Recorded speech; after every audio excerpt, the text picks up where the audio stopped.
ఆచరించడం వలన శీఘ్రముగా ఫలప్రాప్తి కలుగును.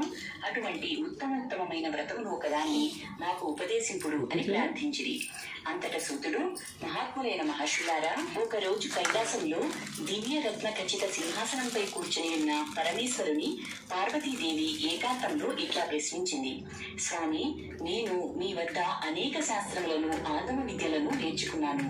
సర్వకాల సర్వావస్థలలోనూ అల్ప ప్రయాసచే మహత్తరమైన ఫలమును ప్రసాదించు వ్రతమును ఒక దానిని నాకు ఉపదేశించుడు అని అన్నది. అది విని మందహాసముతో సదాశివుడు, ప్రియా, నీ ప్రశ్న ఉచితముగాను లోకోపకారిగాను ఉన్నది. లోకహితము కోరిన నీకు ఒక శ్రేష్టమైన వ్రతమును చెప్పెదను అంటూ ఇలా చెప్పసాగాడు. నక్షత్రములలో సూర్యుడు, గ్రహములలో చంద్రుడు, నదులన్నింటిలో గంగా నది, ఇంద్రియములలో మనస్సు ఏ విధంగా శ్రేష్టమైనదో వ్రతములన్నింటిలో ఈ సోమవార వ్రతము శ్రేష్టమైనది. ఈ వ్రతమునకు షోడశ సోమవార వ్రతం అని పేరు. దీని మహిమలను వర్ణించుట అసాధ్యము. భక్తిపూర్వకంగా దీనిని ఆచరించువారు ఏదేది కోరుకొందరో దానిని వారు శీఘ్రముగా పొందుతారు. దరిద్రులు ధనవంతులు అవుతారు. కన్యలు యోగ్యులైన వరులను పొందుతారు. ముత్తైదువులు అఖండ సౌభాగ్యమును పొందుతారు. రోగులకు సంపూర్ణ ఆరోగ్యము కలుగును. ఎడపాసిన భార్యాభర్తలు ఒకరినొకరు చేరుకొందురు. ఈ విధముగా ఇది పరమ మహిమాన్వితమైన వ్రతము అని చెప్పెను.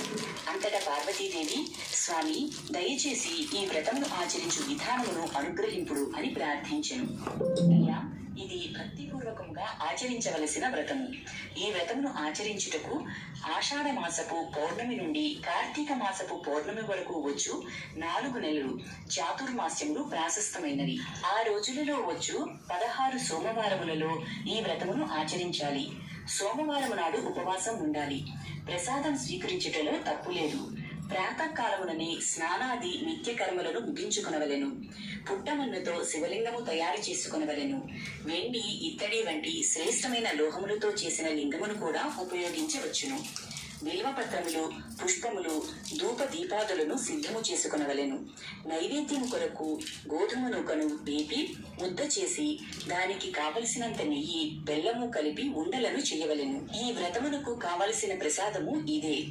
ప్రసాదమును శివునకు నైవేద్యముగా పెట్టి దానిని 3 భాగములుగా చేయవలెను. భక్తులకు 1, పశువులకు 1, ఈ వ్రతమును ఆచరించు వారికి 3వది పంచవలెను. ఆ రోజు ఉప్పు తినరాదు. ఇదే విధముగా 16 సోమవారాలు శ్రద్ధాభక్తులతో ఆచరించవలెను. 17వ సోమవారమున ఉద్యాపన చేయవలెను.